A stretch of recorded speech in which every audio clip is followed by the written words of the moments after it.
Welcome to The Real Money Show, the number 18778 Silver, the website, guildhallwealth.com. My name is Jeremy Wiseman. I'm joined by Jerry Correia, and this is one of those weeks that we are so happy to be recording on a Friday because so much happened throughout the week, Jerry, that it's just been one of those exciting weeks. It started off with you sending me a clip of Steve Bannon talking about end the Fed. And he went off for 3 minutes, and he covered it all in 3 minutes. And we're hurtling towards digital currencies.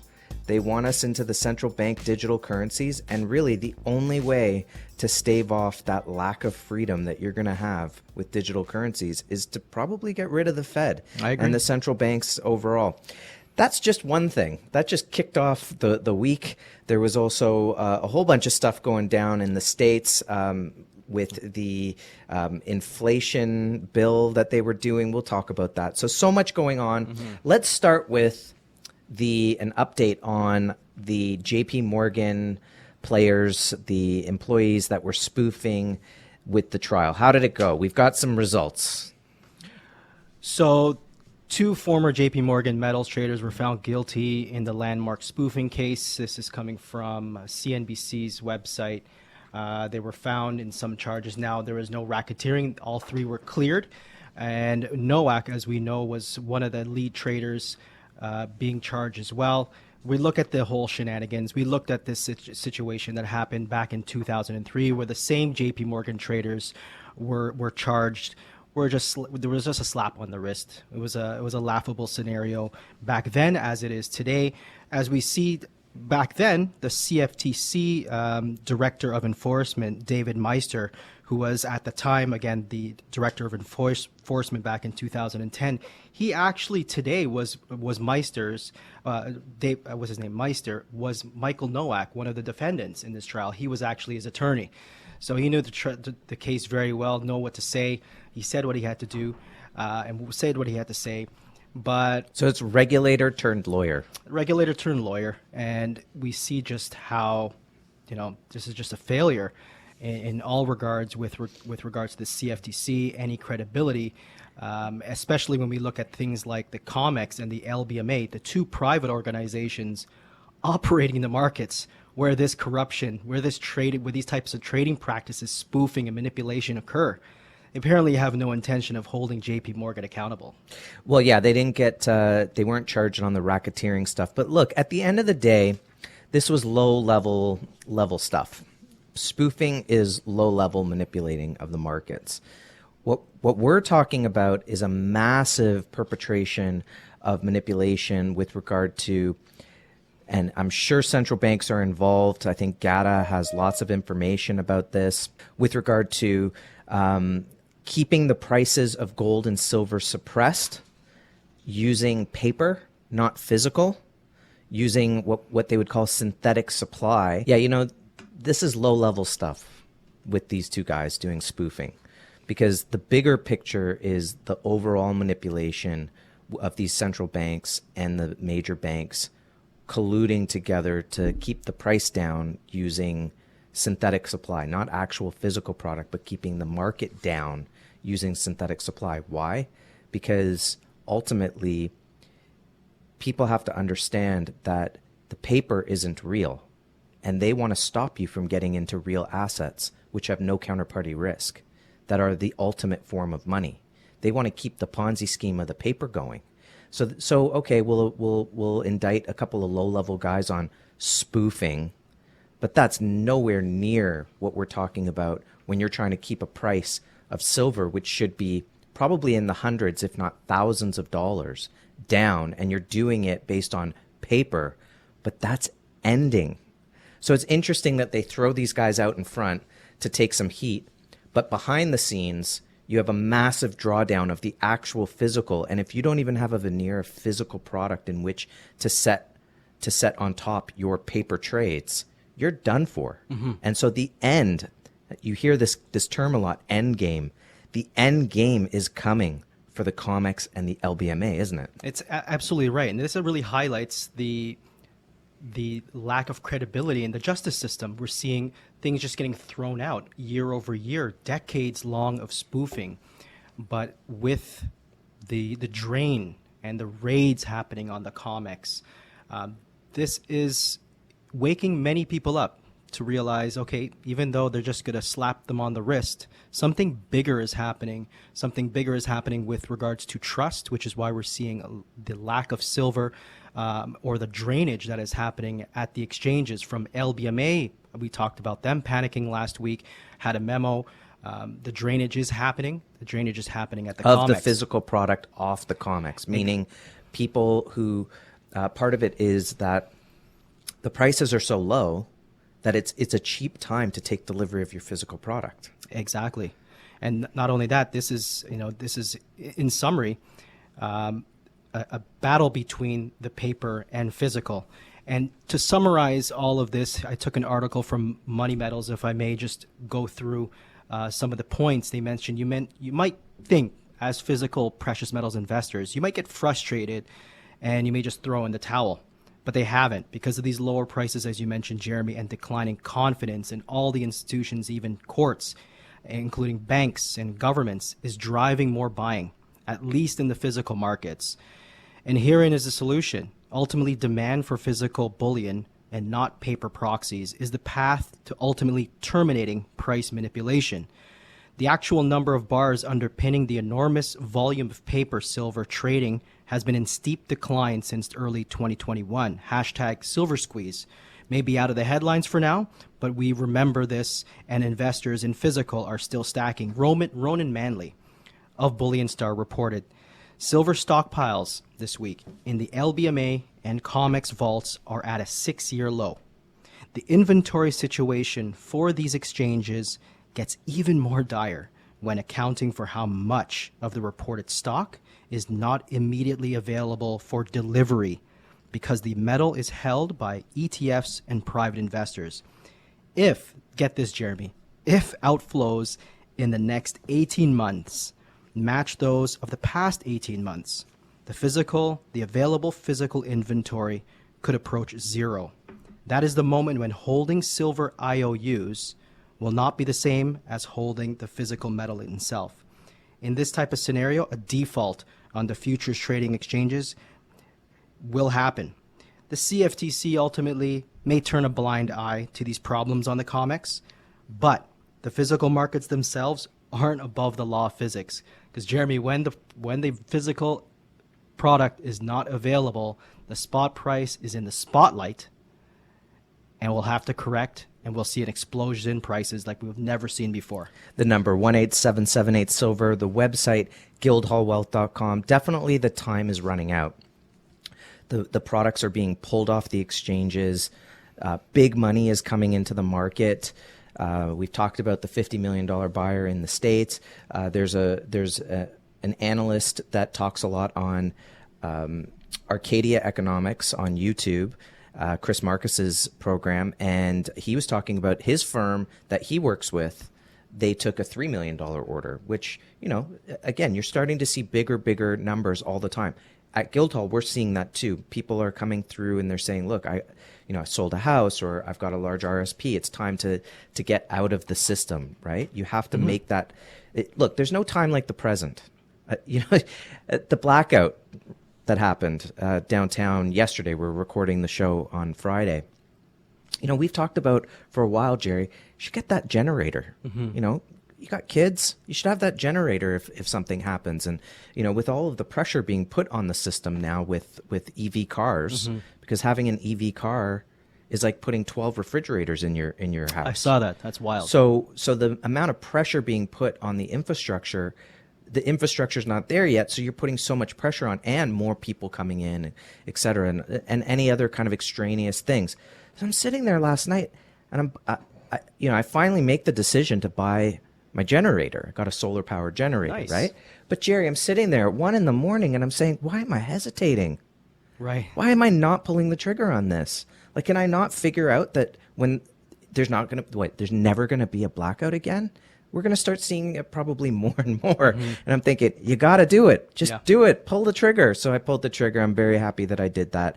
And I feel that people are going to probably feel the same way when it comes to protecting their wealth in that sense, because the money system's just, we're so at the end game, you know. And you were talking, Jerry, about the corrupt nature of having a regulator turned lawyer to protect a spoofer, right? Like the irony is thick. And it's funny because I was telling you earlier this week that I was watching the documentary by Aaron Russo about the IRS. And the basis of this documentary, which came out, I don't know, 2006 or something, was, where is the law in the U.S. that says you have to pay income tax?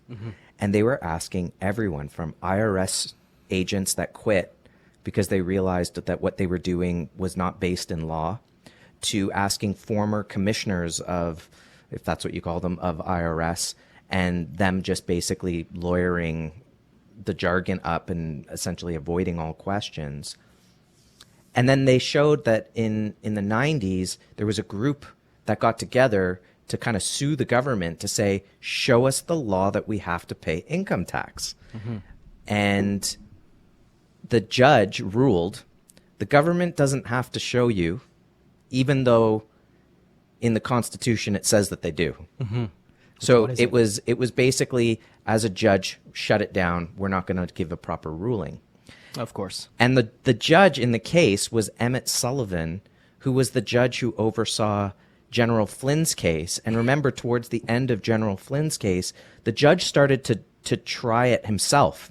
He became the prosecutor. You see, it's a small, such a small world when it comes to these kangaroo courts, isn't it? It's wild. And so I was, to sum up on this particular segment, it was great to see this 3-minute tirade of end the Fed and why you need to end the Fed.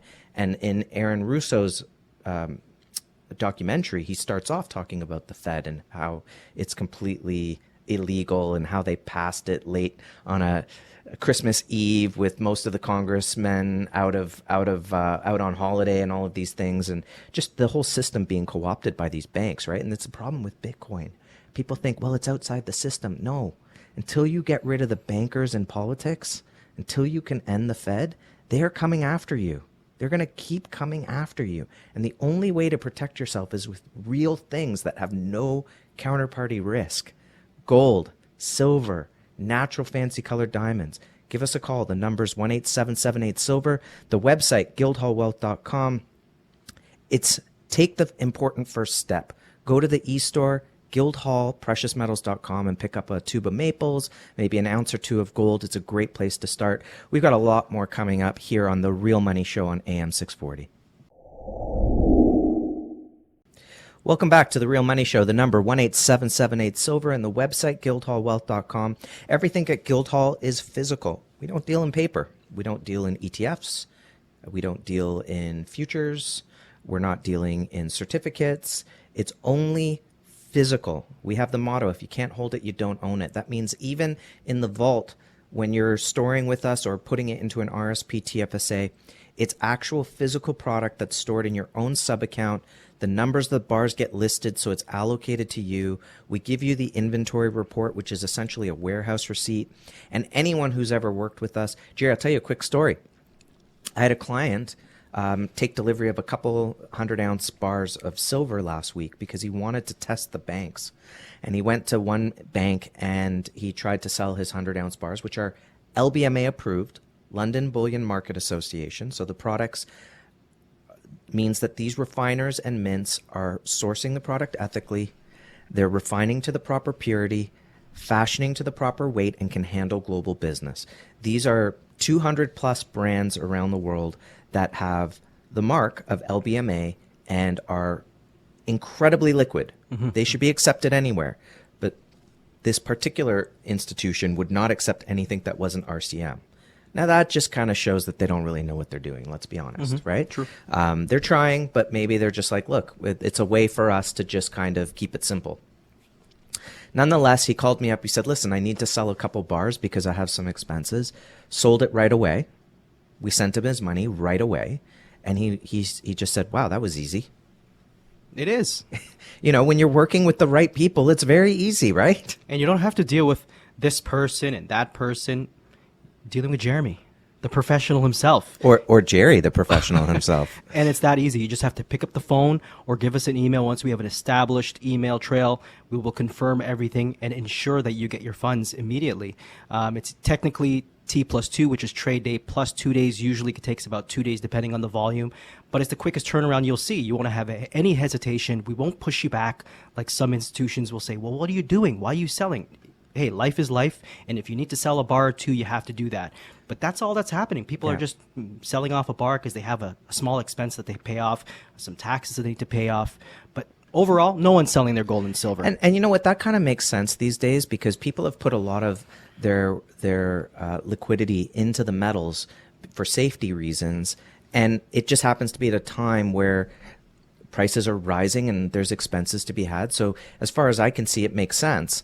But you're seeing more and more people come into the market to protect wealth than you are seeing people who are selling off. Like there's very, very little selling that's going on. So yeah, it's all about wealth protection. It's the Real Money Show. Now, speaking of wealth protection, in the last segment, Jerry, we were talking about the IRS and how with Aaron Russo's documentary where they were asking the question, show us where it says we have to pay income tax, right? Because that only came into place after the Fed. That's right. Right? Because they print the money, they give it to the government, and then it's owed back to them in interest. How do you pay back that interest? You're going to have to pay income tax. And that actually got me thinking about the government and all the ways that they try to help. And, you know, one of the things that came across this week is they did the Inflation Reduction Act in the States. And really, Jerry, what better way to fix inflation than to print more money? Yeah. What a solution. Hats off to the professionals in the Federal Reserve in office. By titling something the Inflation Protection Act, it's going to fight inflation by printing over $500 billion. You can't get any worse. This is the worst policy I've ever seen, but we understand that, you know, the midterms are coming up in the U.S. This is political. October, we're going to see a lot of action up until then. But a laughable, I threw the paper away last week when I read it. You couldn't make this stuff up. As Manchin was talking about, you know, this is way better than the Build Back Better. We're going to combat inflation at all costs. Yeah, he waited for just the right moment to finally side with everybody else on that, and until it was the worst possible thing that they could pass, then he became all on board. Yeah, and we look into the bill, we're reading through it, there's hundreds and hundreds of papers, but in summary, it just looks really horrible for the taxpayers.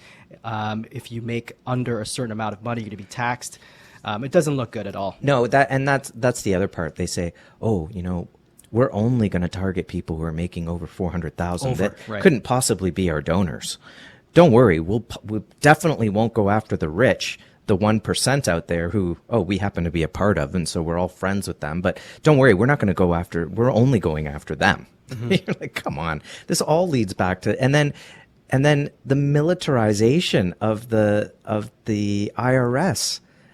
The meme that came out this week was they showed a soccer stadium. Mm-hmm. Packed, and they said the amount of IRS agents that they just hired, where the classified ad says be willing to use deadly force. Tax collectors who are going to be given guns. And remember, the IRS has been accumulating ammunition for the past couple of years. We've been seeing these articles. So they show this stadium, and you go and they say the government just hired more IRS agents than can fill this entire stadium. I mean, imagine the Rogers Center, and it's packed, and it's still not as many agents as they just hired. It's more agents than like 4 or 5 major agencies combined. Mm-hmm.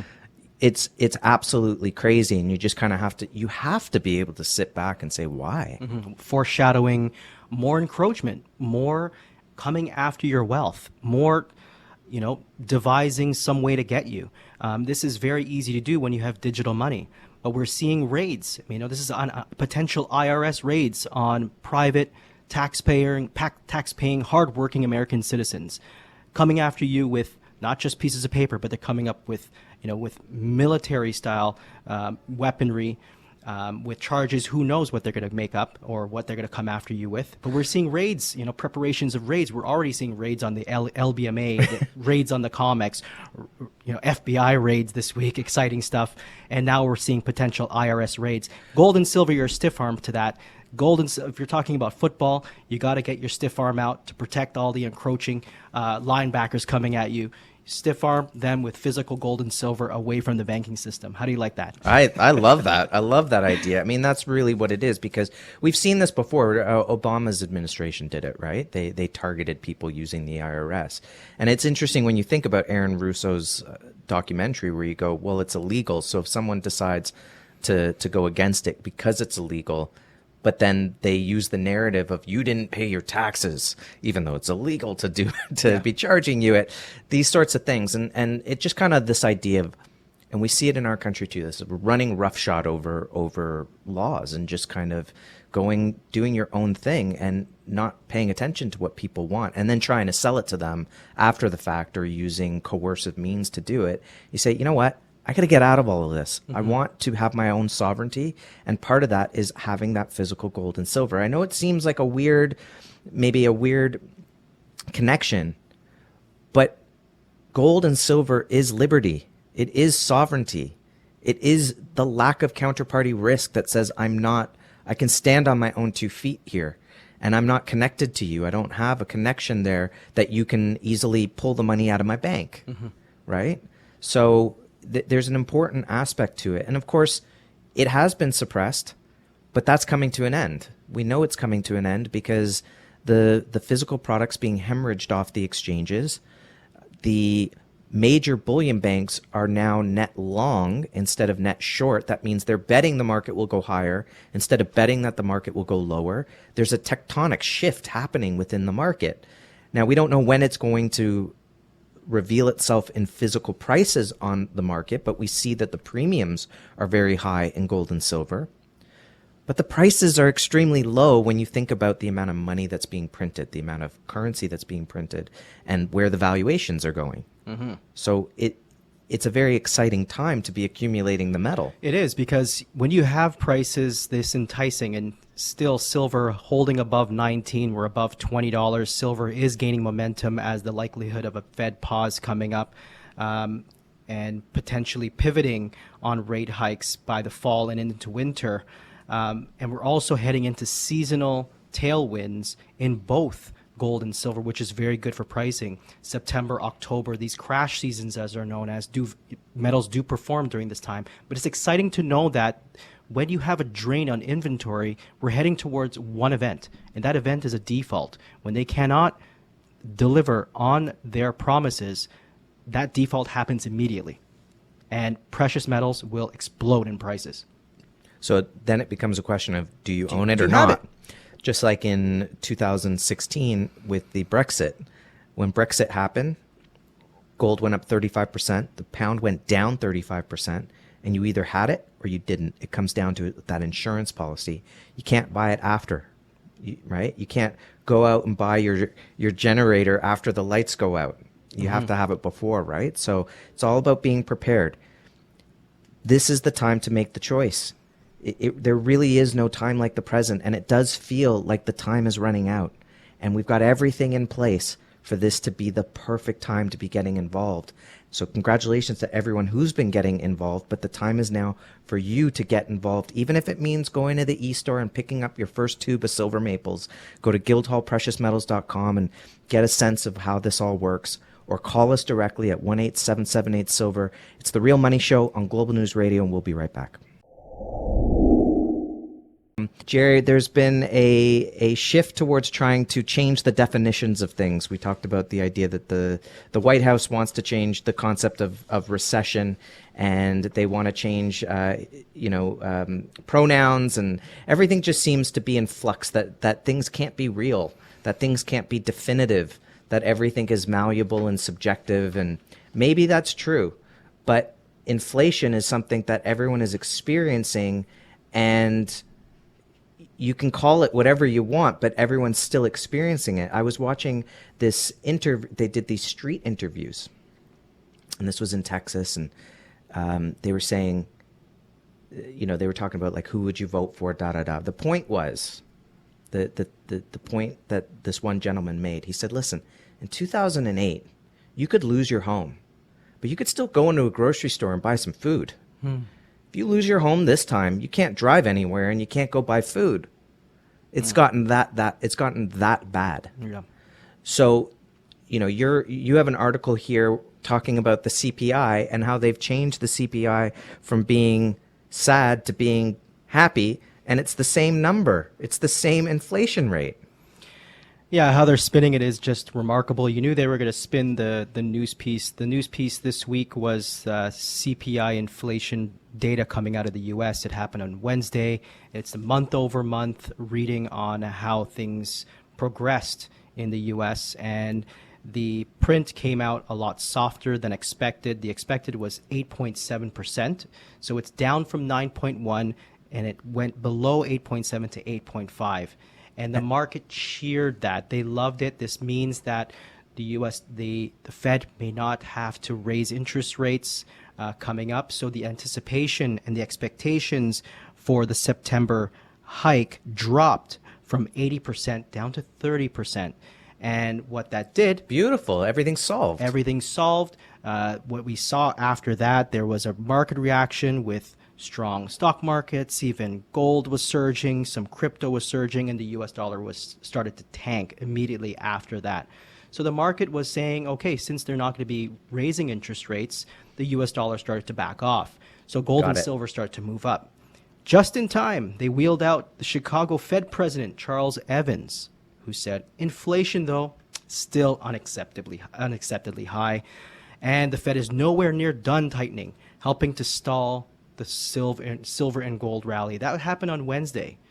But today, as we fast forward to Friday, gold is up over where we started on Monday. Gold on Monday was $17.92 USD, closing out today at $1,800 strong. Flat on silver, we started the week at $20.63. We're closing at around $20.65. Firmer up on platinum, down on palladium. But overall, this is just jawboning again, Jeremy, like we've never seen. The Federal Reserve is so trapped that they're just trying to rejig and redefine. And remember, if we look into the inflationary data that came out, we noticed that most of the improvement in the headline CPI print was energy. And with fuel prices, Jeremy, coming down considerably in the U.S., and what has been going on in the U.S. over the course of the last few months with their strategic oil reserves. They've been dumping and selling strategic oil in the United States to China and to other bidders for their oil. What is that oil used for? It's in times of emergencies, in times of war. You have a strategic oil reserve. Well, it is an emergency. There's midterms coming up, Jerry. That's an emergency. So, what a better way to... the problem is they're going to run out of strategic oil reserves, and we'll be right back where we were a month ago. Yep. And let's just go through the time machine to the time when there was no inflation because there's just supply chain issues. And then it was, well, there is inflation, but it's transitory. And then there was, well, there is inflation, but it's mild at best. Mm-hmm. And then it's, okay, we've got a problem, but no problem. We can handle it. Now they created the Inflation Reduction Act by deficit spending another $700 billion in the hopes that will somehow reduce the amount of paper chasing the same amount of goods, which won't happen. And they're saying it won't affect inflation. It'll mildly affect inflation. We're talking maybe less than 1%, and it'll take like 20 years for it to flow through the system. Look, you want to stop inflation? Okay, cut the HST. That would help. Cut the HST. Give everyone a 13% break. If you really care. No, they'll print more money. They'll just keep printing. So the Fed will pivot. The Fed will eventually say we can't keep raising rates. They're not raising rates to the inflation rate anyway. And banks are losing money if they're lending you at 4% and inflation's at 10 or higher. How is the bank making money? Who's backing them again? And when do you run out of backing them up? Right? When do you, and that's why now are you wondering why they're hurtling towards central bank digital currency? Right? The answer is, this is like every thriller. As soon as the killer's found out, the person gets kidnapped. That's what it is. Good point, yeah. That's what we're talking about here. They know that the jig is up, and now it's this mad dash to try to control you physically. Well, guess what? You've already lost. If you're trying to coerce and get people onto digital currency, no one wants this. No. Nobody wants to be controlled. Imagine you say the wrong thing, and all of a sudden, your money's taken away by the IRS in the U.S., right? Or the CRA just cancels your credit card for whatever reason. Or that's it. You can't buy. Oh, you've spent your carbon amount. No meat for you. No heat for you. No heat for you. No meat, no heat. Right? That's it. This is why gold and silver are freedom. We're making a big change here. We're saying, look, have your own sovereignty. Get involved in something that has incredible value to it. It's been money for thousands of years, and stop the madness. Stop being part of the system when you can say, listen, I'm going to have my own sovereignty. I'm going to have my own physical gold and silver, which, by the way, gold is up 376% over the last 20 years. It has kept up with inflation and then some. Absolutely. We're seeing a lot of information coming out. We had some technical advisors that came out this week, and I get into the next segment from Christopher Vermeulen. He's a tech trader. He highlights the gold to silver ratio. We talk a lot about the silver to gold being at about 87 to 1 today, but he talked about the gold to silver and how that peaked at the beginning of the COVID crisis, and why this is super exciting to be in gold and silver today, having this opportunity to buy gold and silver at these levels, because the pricing and where we're seeing it and the connections with where we are today to how it looked in the early 2000s leading up to the last peak, off the charts, Jeremy. You're going to have to stay tuned on this one. This next segment is going to be awesome. But give us a call, 1-877-8-SILVER, and give us a call. Talk about your Lira, talk about your RSPs. If you still have funds sitting there, parked in cash, it's burning. You're draining. There's a stagflation. You're losing purchasing power. Talk to us about converting out of fiat within your RSPs and TFSAs, and we'll help you every step of the way. And let's get into some technical stuff here on silver. Jerry, you've got a great article that came out this week about solar power. We know that when it comes to silver and industrial uses, silver is both industrial and monetary. It is the people's money, but it's also used in anything electronic, anything digital. You've got transition lenses, there's silver in it. You've got some athletic clothing, there's probably some silver in it because it naturally absorbs bacteria. Hey, if you happen to have a rocket in your backyard or a missile in your backyard, there's a ton of silver in that. Not a literal ton, but there is a lot of silver in that. You have a vehicle, you drive a car, there's silver in it. You watch TV, there's silver in it. You use an iPad, silver. Computer, silver. Did you turn a light switch on in your house today? There's a silver contact in there. Silver is everywhere. It is a strategic metal, but it also happens to be one that's in deficit every year. We use more than we pull out of the ground every single year. And with the prices down, you're putting pressure on the miners to keep up with their margins. But I digress. Let's talk about solar power, Jerry. So overall, global solar panel production has been growing over the last 10 years. The Silver Institute, their 2022 report showed global silver demand sitting at just over 1 billion ounces, which they covered in April. Of that total demand, 13% was for solar panels. And we look at the different types of solar panels over the years, and we have to note that majority of the solar panels are being manufactured in places like China, above all places. There are three types of setups. There's PPERC, TOPCon, and HJT. And the market has begun with the PPERC. It's almost like your entry level. And as things progress, everything is leading towards new technologies from these existing models.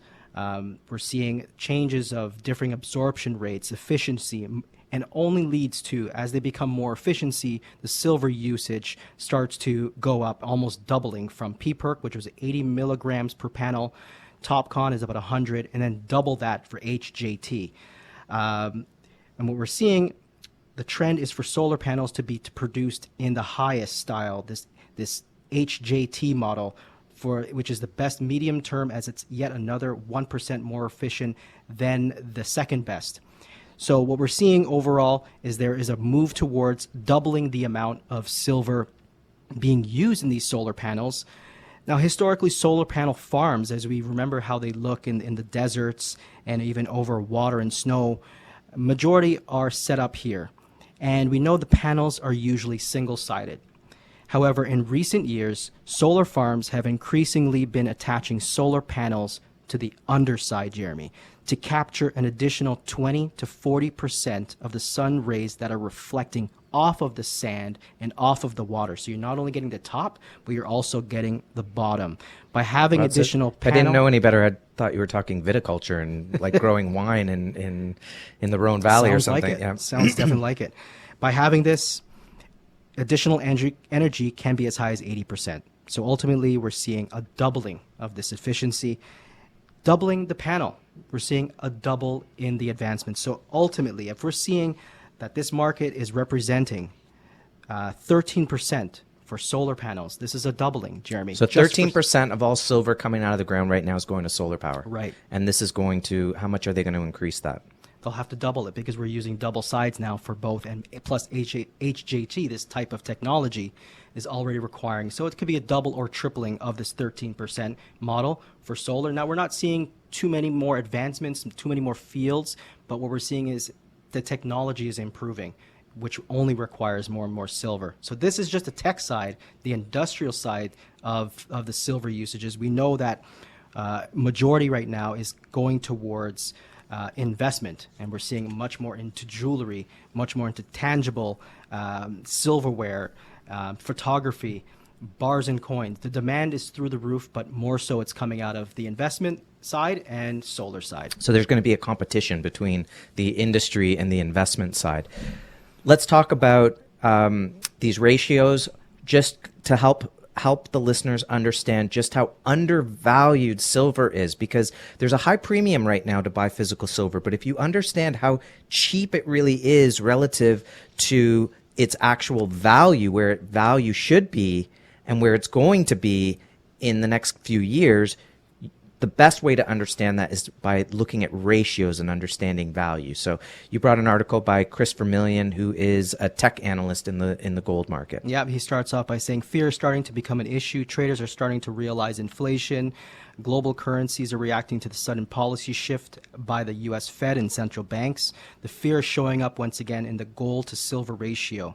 His research suggests that the current gold and silver setup may be found by looking at the early 2000 to 2003 markets.